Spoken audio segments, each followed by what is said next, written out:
the blood on the bars. Before we dive into the darkness, hit that subscribe button, drop a like, and tell us what you think. Because after this story, you'll question everything you thought you knew about redemption.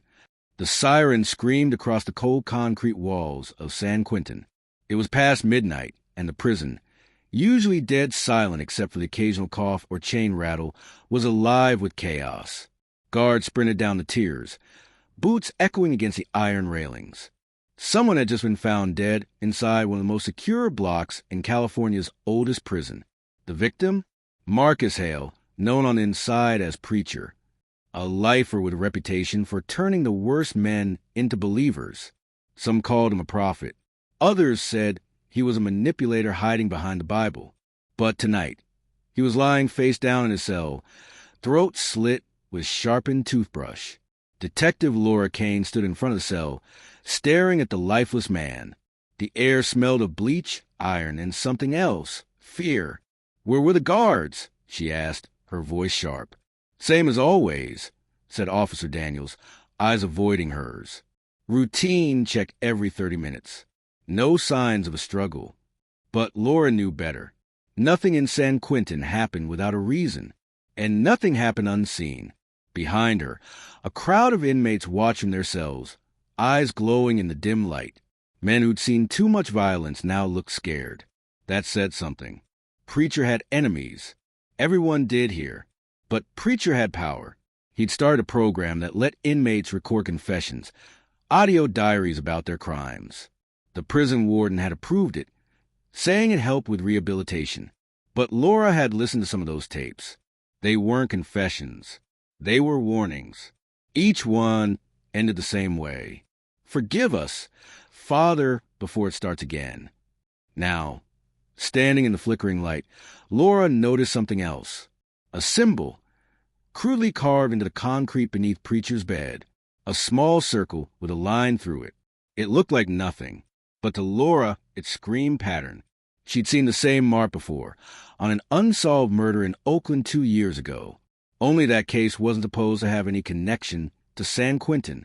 "Bag this," she said to the crime tech, nodding toward the carving, "and get me every inmate who had contact with Hale this week." But as the team moved, a loud voice echoed from the end of the hall. "You think you're going to solve this?" It was a tall, scarred inmate named Tyrone Briggs, known for running the yard's black market economy. Preacher wasn't killed by no inmate. He was silenced. Silenced? Laura asked, stepping closer. Tyrone smirked.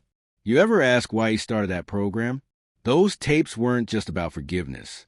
They were leverage." "Leverage or what?" He leaned in, lowering his voice. "You ever wonder how some people in here get early parole while others rot?" Preacher had names. He was keeping score. Before she could press him, 2 guards grabbed Tyrone and dragged him back to his cell. "That's enough," one said. "He's done talking." Laura's got twisted. Something was off. Too many guards were nervous. Too many inmates were silent.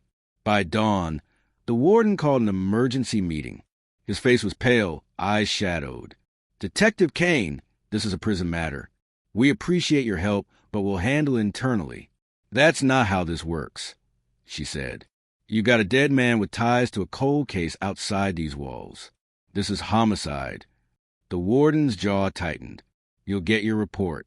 For now, stay in your lane."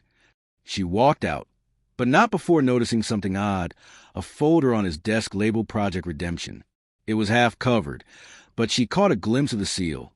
Department of Corrections Confidential. That night, Laura listened to one of the confiscated tapes from Preacher's cell. The voice was trembling, afraid. "My name is Darius Cook. I shouldn't be here. Preacher said he could make things right. But if anyone hears this, it means he's dead."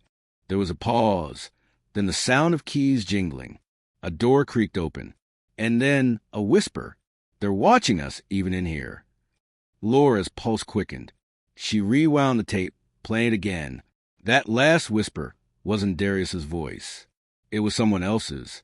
Someone calm, deliberate, almost rehearsed. Then came a faint sound, a metallic scrape, like bars sliding open. Laura froze. That noise wasn't from inside a cell. It was a door, an old one, maybe from the administrative wing.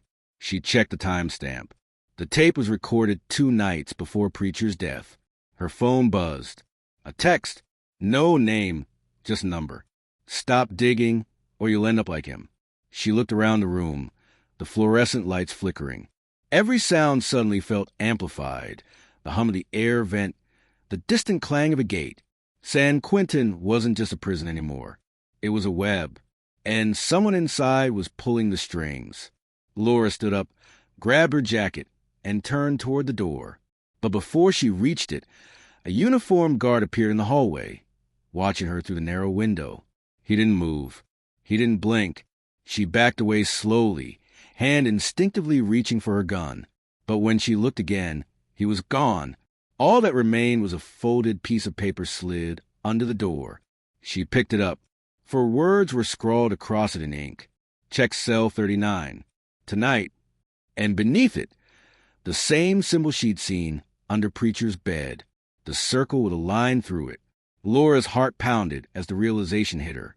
Someone inside San Quentin wanted her to find something, or wanted her gone before she did. The whisper behind the walls. The clang of steel doors echoed down the corridor as Detective Laura Kane slipped through the shadows of San Quentin's east wing. Every sound seemed amplified. The hum of the lights, the shuffle of boots far away, the faint drip of a leaking pipe. Her heart pounded hard enough that she could feel in her throat. She wasn't supposed to be here. Not without clearance. Not without backup. But when someone inside the prison leaves you a note marked with a dead man symbol, you don't wait for permission. Cell 39 was in Block D, the oldest part of the prison, half abandoned after a fire 10 years ago. The paint peeled off the concrete, and the smell of mold and dust mixed with the metallic tang of old blood. Laura's flashlight cut through the darkness, revealing layers of graffiti, names, gang tags, and scratched-out dates. But one symbol kept repeating. That same circle with a line through it, over and over again, etched into the walls like a message no one wanted to understand. She reached cell 39. The door was chained shut, as if someone didn't want it opened. The small window slot was rusted, the interior completely black. "Who's there?" A voice whispered suddenly from inside. Laura froze. The voice was hoarse, male, trembling, but it wasn't frightened. It was expecting her. "Detective Kane," she said cautiously. "Who am I speaking to?" Silence. Then a slow, deliberate reply. "You shouldn't have come alone." Her flashlight flickered. The beam dancing across the door as a faint metallic sound came from the lock, like something being pushed through from the inside. A small cassette tape slid out through the food slot, landing at her feet. "Play it," the voice said, "but not here." Before she could respond, the air filled with static. Then the overhead lights went out completely. Darkness swallowed the corridor. Her training kicked in. Laura drew her weapon, flashlight trembling as she swept the hallway. "Security! This is Detective Kane. East Wing, power failure, possible breach." No response. Just a deep, pulsing hum of the emergency lights coming online. When she turned back to the cell, the voice was gone. She checked the slot. Empty. No movement inside. Whoever that was had disappeared. But that was impossible. Cell 39 had been sealed off for years. Back in the administrative office, Laura locked the door behind her and placed the cassette into an old recorder. The tape hissed to life, static swallowing the first few seconds. Then came the same calm, deliberate voice she'd heard in Preacher's tape. "You think this is about redemption. It's not. It's about control. We built this program to fix broken men, but someone realized broken men are easier to use than to save." A pause, then the sound of a door opening, footsteps, and muffled conversation. Laura leaned in, turning up the volume. 2 voices. "Male," one said. "He knows too much. End it before he talks." The other replied, "And Kane? She's curious. Make sure she understands curiosity is fatal in here." Laura's stomach turned cold. That voice! She recognized it. The warden. Before she could process it, the office phone rang, slicing through the silence. She hesitated, then answered. "Detective Kane," the voice said softly. "You've been busy." Her grip tightened on the receiver. "Who is this? I warned you to stop digging. Now you've opened a door that doesn't close. Listen if you think." The voice interrupted her, calm but chillingly certain. "Check your car, detective." The line went dead. Her pulse raced as she ran outside into the parking lot, rain now pouring in cold sheets. Her car sat under a flickering light. Nothing looked out of place until she saw the envelope tucked beneath the wiper blade. Inside were photographs, grainy black and white shots taken through a security camera. Her entering Block D. Her standing at cell 39. And one that made her blood run cold. A photo of her apartment door, time-stamped from just an hour ago. She drove straight to her apartment, siren off, gun ready. The hallway was empty. The door looked untouched. But inside, everything was slightly off. A chair moved, a light on, and there, on her kitchen table, was another cassette tape. No note this time. Just one word scrawled across the label. Truth. She pressed play. The same male voice spoke again, steady, detached, like someone delivering a sermon. Preacher thought redemption could cleanse a man's sins. But the truth is, redemption is profitable. They used us. They used our pain, our guilt, our desperation, to build something far bigger than the prison itself. Laura's heart raced as she listened. Those tapes weren't for healing. They were training data, a behavioral experiment. Words turned into patterns. Patterns turned into profiles. Every confession fed into an algorithm, one that predicts who will reoffend, who will break, who can be manipulated. The voice paused. They said it was rehabilitation, but they were building control. Suddenly, the sound of footsteps echoed in the recording, someone approaching whoever was speaking. Then a scuffle, a sharp gasp, and the tape cut out. Laura stared at the recorder. It didn't make sense. This wasn't just corruption. This was systemic, digital, hidden behind a language of reform. She turned back toward the door, just in time to see it slowly closing. A silhouette stood there, motionless, holding something metallic. "Detective Kane," the man said softly. "You shouldn't have come back here." She raised her gun. "Who sent you?" He stepped closer, the light catching his face. It was Officer Daniels, the same guard who'd been at the crime scene. "You think you could expose him?" he said, voice trembling but resolute. "You don't understand. It's bigger than any of us." "Then help me stop it." Daniels shook his head. "You can't stop what's already running." Before she could respond, he turned and bolted down the hall. She chased him, heart pounding, rain-slick floors making every step dangerous. But as she turned the corner, he was gone. All that remained was another message on the wall, written in black marker. "The next name is yours." Laura's breath hitched. She looked back toward her car, the prison looming in the distance like a black monolith. Somewhere inside, someone had turned redemption into a weapon. And now, she was part of it. The redemption code. Rain lashed against the windshield as Detective Laura Kane drove through the empty roads of Marin County, her wipers barely keeping up. The tape labeled Truth played again on the passenger seat, repeating that same haunting line. They were building control. Her phone buzzed. A message from an unknown number. "If you want answers, come alone. Block F, midnight." No name, no signature, just coordinates, leading right back to San Quentin. Laura knew it could be a trap, but she also knew she was out of options. Every attempt to call in reinforcements had been intercepted. Every digital file on the prison's so-called rehabilitation program had vanished from the system. Someone was erasing the truth in real time. By midnight, the rain had turned into fog, the kind that makes even the brightest lights look dull and distant. San Quentin loomed above the bay like a rusted beast, silent but alive. She parked near the old chapel entrance and slipped inside. The chapel was dim, lit only by candles. Rows of wooden benches stretched toward an altar draped in white cloth. And there, standing near the front, was Officer Daniels. He looked different, tired, nervous, not the loyal guard she once knew. "You shouldn't have come," he said quietly. "They're watching everything." "I'm already in too deep to stop now," Laura replied. "You said it's bigger than us." What did you mean? Daniels hesitated, glancing toward the darkened corners of the chapel. Do you know what the Redemption Initiative really is? They said it was a therapy program for high-risk inmates, but it's a behavioral prediction system funded by private corporations. Every prisoner's confession, every recorded emotion, every therapy session was used to feed an AI model. It predicts violence, loyalty, obedience, and they're selling it. Selling it. Laura frowned. To who? To anyone who wants control, Daniel said grimly. Corporate clients, law enforcement, governments.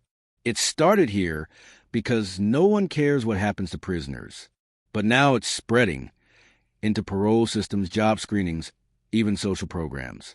You think you're free, detective? You're already a data point. The words hit her like a blow. Before she could respond, the lights flickered, once, twice, then went out completely. The faint hum of electricity died, leaving only the sound of the wind and rain outside. Daniel's voice dropped. They found us. A door creaked open behind them.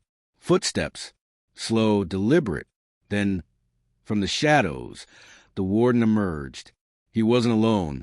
2 armed guards followed, flashlights slicing through the darkness. Detective Kane, the warden said, voice calm and almost sympathetic. I warned you not to dig. You think this is corruption, but it's evolution. The world doesn't want redemption. It wants predictability. We just built the tools to give it to them. You build a machine that manipulates people's lives. Laura snapped. You're playing God with human behavior. The warden smiled faintly. We're improving society, one calculated decision at a time. Daniel stepped forward, trembling.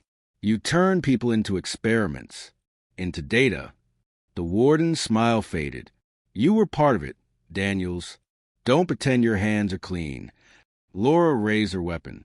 This ends now. The warden shook his head. It already ended the moment you pressed play on that tape. Then, without warning, the emergency lights flared red, and alarms blared. The guards moved fast, but Daniels tackled one, shouting for Laura to run. She dove behind a bench as gunfire erupted, echoing off the stone walls. When the noise stopped, smoke filled the air. The warden was gone. Daniels lay bleeding near the altar. Laura crawled to him. Stay with me, Daniels. He coughed, pressing something into her hand. A flash drive, wrapped in tape. Everything's here. Every file they tried to erase. Take it to the press, expose them. Come with me, she said. He shook his head weakly. You can still get out. I can't. Sirens wailed outside. Reinforcements or a cleanup team. She didn't wait to find out.